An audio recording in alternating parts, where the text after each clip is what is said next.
Social media کے اندر ایک بہت وائرل کانٹینٹ آیا ہے آج کل جو رمضان سے چل رہا ہے، فقہی مباحث کے اندر لوگوں کو الجھانا اور دیگر مکتبہ فکر کے بڑے بڑے علماء کے پاس جانا اور ان سے اتحاد امت کی بات نہ کرنا، ان سے اختلافی مسائل کرنا، اور ایسے اختلافی مسائل کرنا کہ جس پہ بہت زیادہ سنگین نوعیت کے اختلافی مسائل، اور ان مسائل کو ڈسکس کرنے کے نتیجے کے اندر ہوتا یہ ہے کہ ہمارے عوام کسی نہ کسی پوائنٹ پہ آ کے یکجا ہوتے ہیں،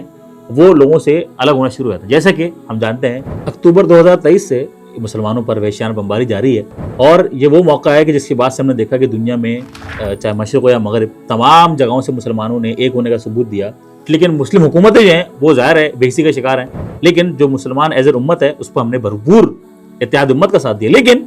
ایسے موقع پر کہ جب امت اتحاد کی طرف جا رہی ہو، اتحاد کی طرف گامزن ہو، اس وقت ایسے صحافیوں کا نکلنا کہ جو امت کے اندر کریت کر وہ مسائل نکالیں کہ جو ہمارے اختلاف کا باعث ہیں، یہ وہی کام ہے جو ایک وقت میں بغداد کے علماء کر رہے تھے کہ جب چنگیز خان بغداد پر حملہ آور ہونے والا تھا، اس وقت چونکہ علم کلام کی مباحث عام تھیں، اس کا دورہ تھا، لہٰذا لوگوں نے اس چیز کا نہیں سوچا کہ اس وقت کرنے کا صحیح کام کیا ہے، اور ہمارے علماء اسی ہی علم کلام کے مباحث میں لگے رہے، جس کے نتیجے میں ہم نے دیکھا کہ بغداد کا سقوط ہوا۔ اور یہی وہ موقع ہے کہ جب ہمیں مسلمانوں کو یکجا کرنا ہے، اور اس یکجا کرنے کے بیچ میں ہم دیکھتے ہیں کہ کچھ لوگ آتے ہیں اور وہ امت کا جو اتحاد کا شیراز ہے اس کو بکھیرتے ہیں، اور وہ جو پروگرام کرتے ہیں، وہ جو کانٹینٹ پروڈیوس کرتے ہیں، اس میں بھی کوئی اتحاد امت کی چیز نہیں ہوتی، اس میں بھی کریت کر دوسرے فرقے کے یا دوسرے مسلک کے لوگوں کے خلاف سوالات ہوتے ہیں کہ جس کو دوسرے مسلک والا دیکھ کر خوش ہوتا ہے اور کہتا ہے واہ مزہ آ گیا، اس والے پوڈ کاسٹ نے تو کمال ہی کر دیا۔ یہ جو بات، یہ جملے ہم نے سننے کو ملتے ہیں، یہ کس وجہ سے سننے کو ملتے ہیں؟ یہ اسی وجہ سننے کو ملتے ہیں کہ جو لبرل طبقہ ہے وہ اس کو ڈیزائن اس طرح سے کرتا ہے کہ امت کا شیرازہ بکھرے، اور جو مسائل ہوتے ہیں، یہ جس کو ہم فقہی مسائل کہتے ہیں، لوگوں کی دلچسپی بھی اس میں ہوتی ہے۔ عام طور پہ جب بھی آپ دینی پروگرام سنیں گے تو لوگ اخلاق کی باتیں سننا اتنا پسند نہیں کرتے کہ جتنا مسائل کو سننا پسند کرتے ہیں۔ لہٰذا لبرلزم نے بھی یا لبرل طبقے نے بھی اسی چیز کو سہارا بنایا کہ وہ مسلمانوں کے فقہی مباحث کو نکال کر وہ اس طرح کے اشتعال انگیزی کرتے ہیں اور لوگوں میں آپس میں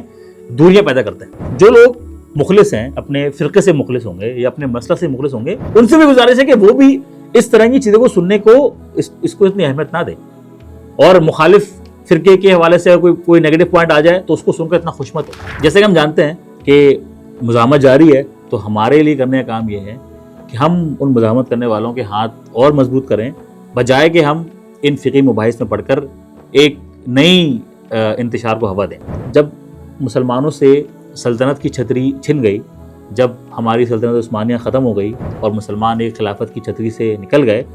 تو اس کے بعد سے تو امت کا سب سے پرائیورٹی والا کام تو یہ ہونا چاہیے کہ ہم اس خلافت کا ریوائیو کریں، اس اسلامی نظام کا ریوائیو کریں، اس کے لیے کوئی جدوجہد کریں یا اس کے لیے سور بچار کریں، اور اس کے لیے سور بچار کرنے کے لیے ہمیں ان فقہی مباحث، یہ نہیں کہ فقہی مباحث کرنے نہیں چاہیے، لیکن ان مباحث کو ہوا دینا، ان مباحث کے اوپر لڑنا جھگڑنا، ان مباحث کے اوپر خیر و شر کا فیصلہ کرنا اور حق و باطل کا فیصلہ کرنا، یہ ہمیں کام نہیں کرنا، بلکہ ہمیں تو اعلیٰ کلمت اللہ کے لیے جدوجہد کرنی ہے